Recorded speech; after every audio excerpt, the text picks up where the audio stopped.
Who's wrong and who's wronger? In this corner, followed by millions, James the Exploding Unicorn Breakwell. And in that corner, ignored by millions, Steve Dash Rinko Levers. Hey everybody, and welcome back to Wrong and Wronger. We thought we had gotten away, but then it pulls us back in like a demonic tractor beam. I am the host with the most, Dr. Steve Olivas. And he's the other one, James Breakwell. And James, man, we just had a quick discussion before we started recording here about how I'm jealous of how beautiful you are. What the hell is that about? I don't know. I can't explain your insecurities, so I guess I'll leave it to you, the psychologist, to put it out there. But as we all know, the only reason anyone turns into this podcast is to look at how good I appear on camera. Even the people who only listen to the audio. The people who only listen to the audio can just visualize how beautiful I am. That's all we have going for us. Because let's be honest here, Steve. Our three listeners are not tuning in for our witty banter. We lost them all a long time ago, so all we got left is the eye candy. So let's work with what we got. Yeah, the ones who do the audio only, I refer to them as those who are spared. But anyway, this is the podcast where one of the hosts is indeed beautiful, and I will let cooler heads prevail on deciding which of us that may be, but where we talk about things. This is sort of like Seinfeld with one abrasive co-host. And we talk about nothing, we turn it into something, and James, we had no production meeting pre-show, so let's have a production meeting on the fly. What are we possibly going to talk about today? Well, I'd like to pat ourselves on the back first for not having a production meeting. How much confidence do we have to waltz in here a podcast that we don't edit at all? If you say it, it's on there. It's going out in front of our 5 listeners. And with no fear, we just jump in like, yeah, we can fill 25 minutes of dead air. I'm sure we can do that. Instead, Breakwell went on and on preening like a tropical bird and talking about how awesome he looks. And all of the show prep just gone to the wayside. Well, I'm sure you had hundreds and hundreds of good ideas, and we won't just end up talking about your stupid ranch again. So please tell me what it was you wanted to talk about today. You know, I actually had a couple of good ideas, and I can't remember what they were because our listeners keep throwing them out at us. And by listeners, obviously, we've only got Judy P. as a regular, but the ones that stop in here and there from time to time, they'll toss out a good idea, and I'll think, ooh, yeah, we could talk about that. I don't remember any of it because I'm discombobulated by how you look, and you can decide if it's beauty or beast. Let's talk about your traffic issues, because you can't seem to drive down the interstate. You seem to have some real issues. So last week, mind you, we could have possibly recorded. We kept pushing back and pushing back and pushing back, and finally there was a day, and you're like, I'll text you if I'm free. With just this giant question mark that I should be able to drop everything if you should find a spare moment. So meanwhile, I was, arm deep into, I had been going out to hardware stores all day. I didn't hear anything at all from Steve, and I had a room in the back of my house sealed off, with insulation. I had to cut a pig door in it, so all of my animals were trapped inside. Then I get a text from Steve. Well, I'm stuck in traffic now. Let's record. It's like, what? That's not how this works. You gotta give me a heads up. There's no stopping now. I'm in the middle of this. So yes, I'm sorry I could not accommodate your inability to avoid that traffic snarl, but it's always on the same stretch of interstate. So what's going on there? Can people in Tennessee just not drive, or what's up with that?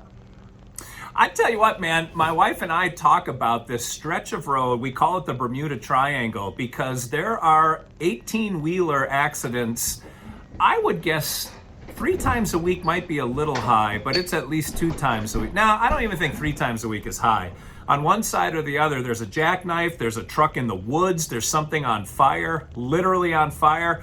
where we were last week when I texted you saying I have nothing but time, I'm willing, I'm eager to do a podcast, and you told me to pound sand. You said our listeners aren't worth it. I don't like any of them anyway. And that Judy P, I've never liked the cut of her jib. I don't even know what that refers to, James, but you know, you're the English guy. But that a truck had tipped over and slid along the interstate, and rather than push it to the side, I guess it was loaded because they had like a bobcat, and it took 90 minutes to crawl past this behemoth. They were unloading the truck on the interstate, so I guess they had no choice. But it's amazing to me, and I had a long-distance trucker on my show, The Commute, my real show, my good show, the show that has quality that people listen to because I don't have a co-host bring me down.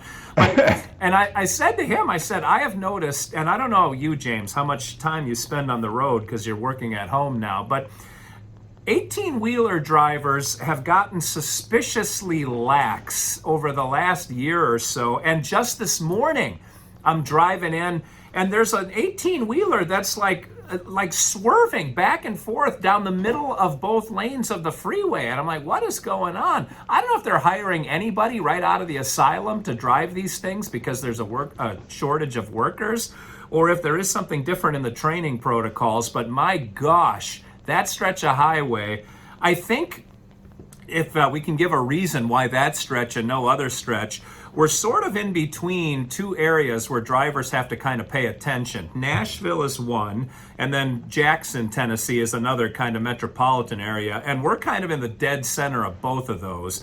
And so I think the drivers have a moment where they can drift a little, and their mind wanders, and they might doze a little bit and drive off into the woods. Like, we've seen some stuff, man. But that's the deal, and it happens all the doggone time. Well, first of all, I would like to defend truckers. They are upstanding human beings. I don't know why you would insult them in their training, despite the fact that I literally insulted every driver in Tennessee a few minutes ago. I would never insult truckers in general. That's where I draw the line. But I, for one, cannot wait for self-driving cars. I can't wait for that to be a thing of the past where we can just drift off on purpose. Because I am sick and tired of paying attention when driving or when doing anything else, quite frankly. I just want my mind to wander all the time. I want to go to sleep at the start of a road trip and wake up at the end of it. I want my packages to be delivered in like 96-hour marathon trips from California to New York with no drivers in them. That's the world I want to live in, Steve. And your stretch of interstate is bringing us down. So if we can't keep the trucks on the road, if they keep flipping over for no reason, it's just not going to work. And that's very upsetting to me. I also love that you get stuck there, that for one, you haven't given up on that stretch of interstate and tried the back roads. And two, that the exits are spaced out that far that you haven't tried to make an illegal U-turn, get to the other side and go, get off that way or anything else. You just, when you're stuck for 90 minutes, you're stuck for 90 minutes. You just sit. And I don't know what that says about you, but it says something. Oh, it says we don't live in the country. We live in the country.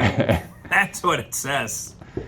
And it's always a single vehicle accident. It's just the truck. So there's a lot of drivers either doing some very dangerous things or falling asleep or zoning out or something. I don't know. Maybe it's like a stretch. There's so little there. That's where the semi drivers do like their drag racing or their stunts. Watch me do a figure eight in the interstate. 10 seconds later, they jackknife and block 6 lanes of traffic. Yeah, it's like the compulsories at figure skating events. Sure.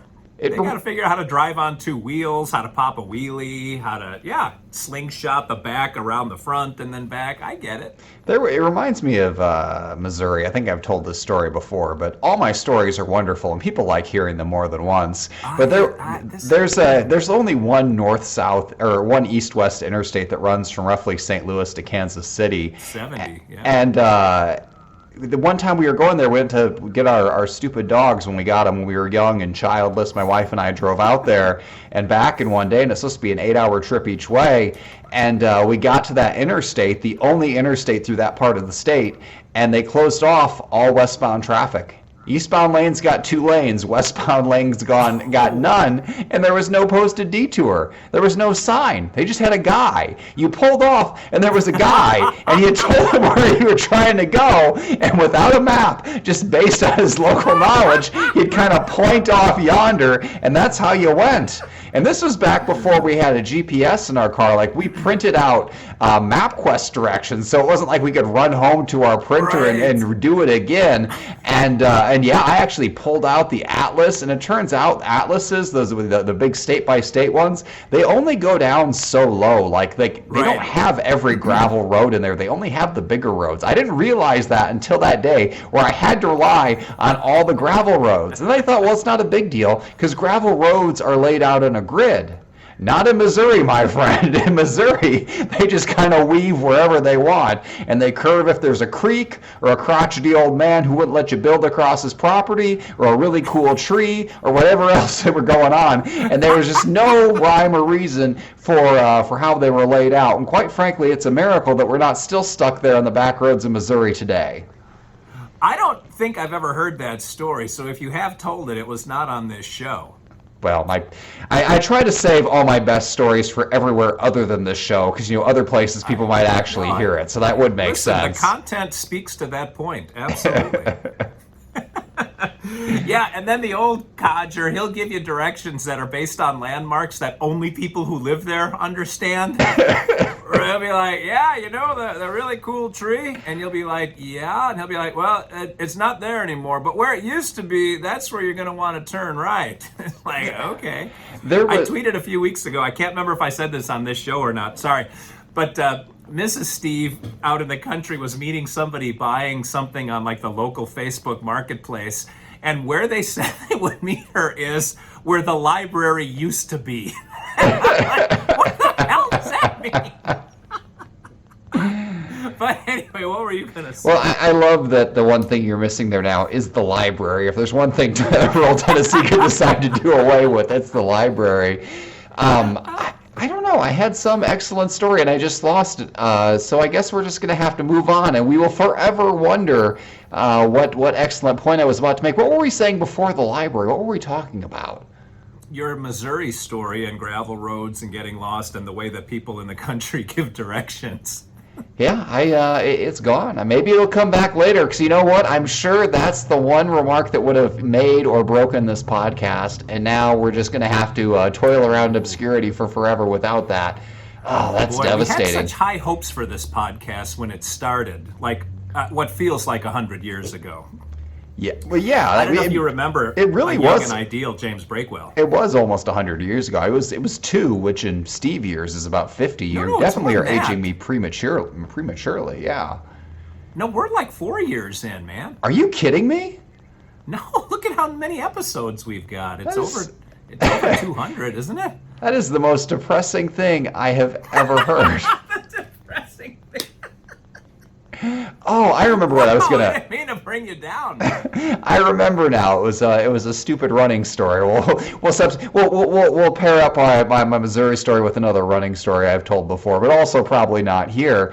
But in college, I went to college in the middle of nowhere, and there weren't woods or trails or anything. There were just country roads that stretched out in every direction for forever. There's not even a college anymore, but yeah. Correct, there's not even a college anymore. But they at least were semi-grid-like. But our coach would tell us, like, where to go. And, like, there was this one. He'd tell us to go run on Roundhouse Road. And then he'd get mad when we couldn't figure out what he meant. Well, first of all, there is no road called Roundhouse Road. Oh. And second of all, the road that was not Roundhouse Road, that used to have a round house on it, no longer had a round house. I don't even know what a round house looks like. By the time I got to college, it was not there. I remember one day we were going, and everybody failed to turn on this non-existent road with the non-existent landmark, except for me, because I was so far behind the other runners that when he pulled up in his truck, he told me the right way to go. And it was like, all right, wow. I'm going to complete this course successfully. And that tells you everything you need to know about my running career. If you are at all tempted to run at a collegiate level, I can't stress this enough, don't do it. Be lazy, sit around, enjoy 4 years of not being responsible, drink as much as you can, and above all else, avoid cardio exercise. That is your health tip for today from James Breakwell. The more you know. Yes. Yeah. We're out here saving lives, Steve. I've gotten lost in 2 marathons. You've been lost in 2 marathons? That's impressive. Yeah. In fact, I just told this story the other day because there's a big fire tower kind of near our property, and I said, to my wife and somebody else who was there, one of the contractors or something, I said, I ran a marathon once that had a fire tower like that as the turnaround point. So after running 13.1 miles, you have to run up the steps like a 200-foot fire tower and then get your ticket punched at the top on the observation deck and then run back down. But so it was through woods. It was the like the Ice Age Drummond Trail in Wisconsin.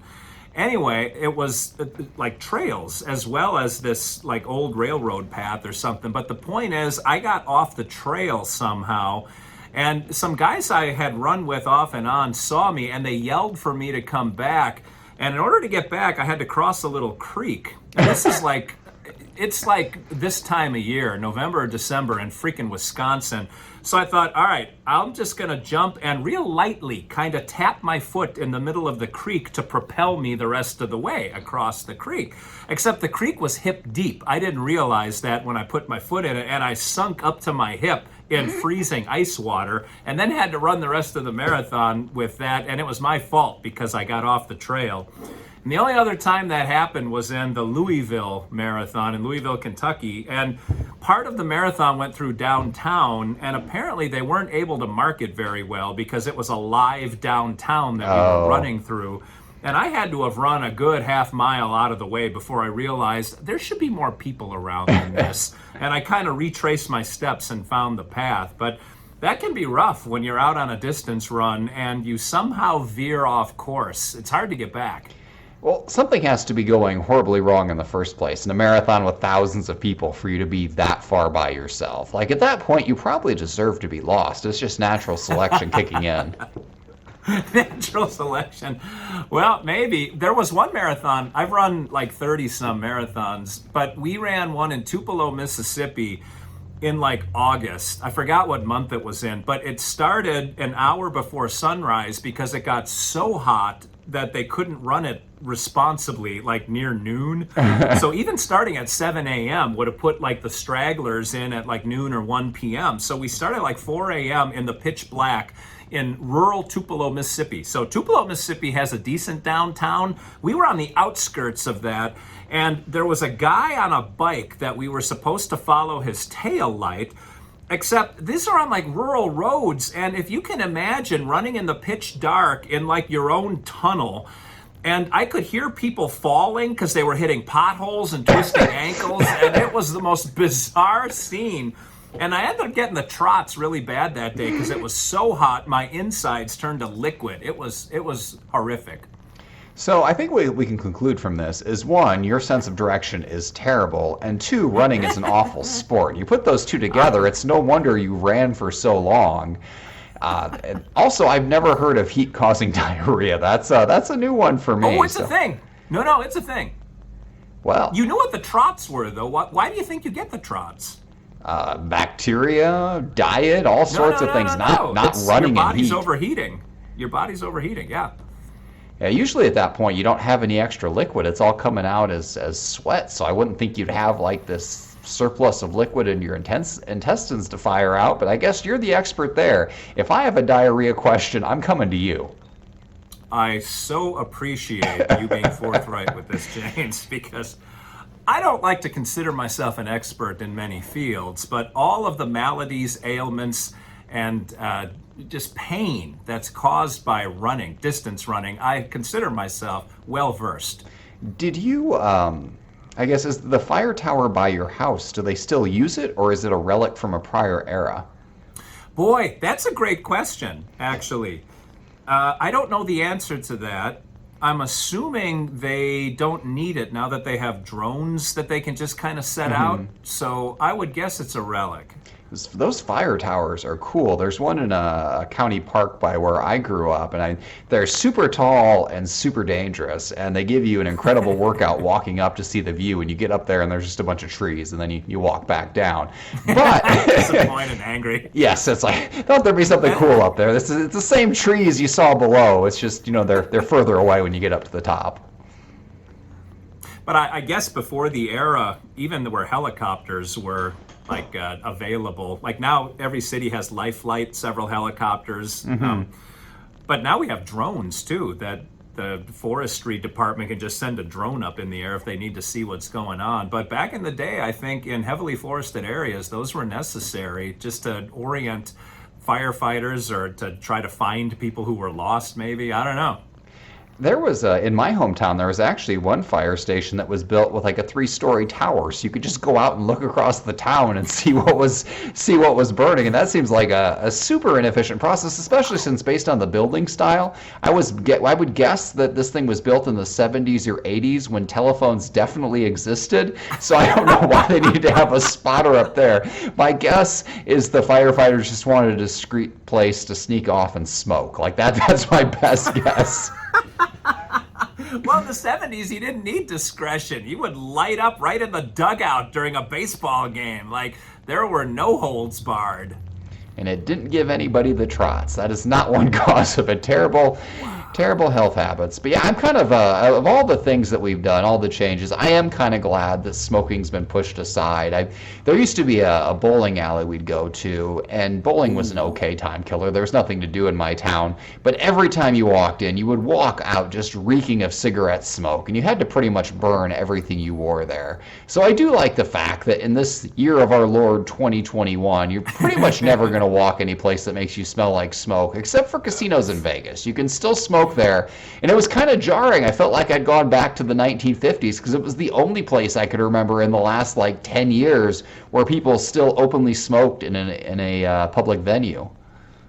Yeah, you and I are a little too old to go to nightclubs, or I'm guessing there are still some bars that'll allow smoking just because they don't want to piss off their patrons. But you're right, it is rare and noticeable when you see some place or somebody doing it. Yeah, definitely a throwback. I don't know that I was ever in the era where you could smoke in a dugout, though. I don't think we were ever quite that extreme. Although no, there have been Major League Baseball players and managers who would, Chuck Tanner, Ted Simmons, like those are the two that jump out at me, but that would smoke in the dugout, yeah. Well, that's my first ever published article, comedy article, was about how baseball's not a sport. I mean, that's exhibit A right there. If you can sit there in the dugout smoking and then go out and perform at like the highest level of anybody at the sport, clearly this is not requiring much physical exertion. There was a baseball pitcher for the Dodgers in the 80s named Terry Forrester, and David Letterman referred to him as a gelatinous tub of goo. I think that's all you need to know about Terry Forrester. But what was I about to say? Everybody's losing their train of thought today. No, it's been queued up for a while, but I think I've told this on this show. My pediatrician, who wasn't a pediatrician per se, he was the town doctor in the little farm town I grew up in, and so I saw him as a kid, but he would smoke in the exam room. Like there was an ashtray on the little desk he had in the exam room. I still remember that. That is bold, and that was well after the era when people knew smoking was bad for you, and he just didn't care. He's like, you know what, you got to pick your vices. This is mine. Take it or leave it. And I don't know if that would... He had no choice, because he's the MD in town, yeah. That's true. If he's going to be stuck in that town, he's going to kill himself slowly, and you're going to deal with it. So I can respect that. I mean, also, he had to treat you like he probably saw you naked. So, I mean, that would probably drive most people to a lot worse than smoking. So good on him for stopping there. Well, it hasn't driven Mrs. Steve away. What do you say to that? Well, I'd say that she probably makes you keep your clothes on, and I'll just leave it at that. Yeah, or she just squeezes her eyes shut real tight and says there's no place like home and clicks her heels together. Yeah, I assume in the new Rattlesnake Ranch you're adding all these extra bedrooms because you will be residing in separate cabins with a moat between them, and she will be so much happier. With Jake from Snake Farm guarding the moat.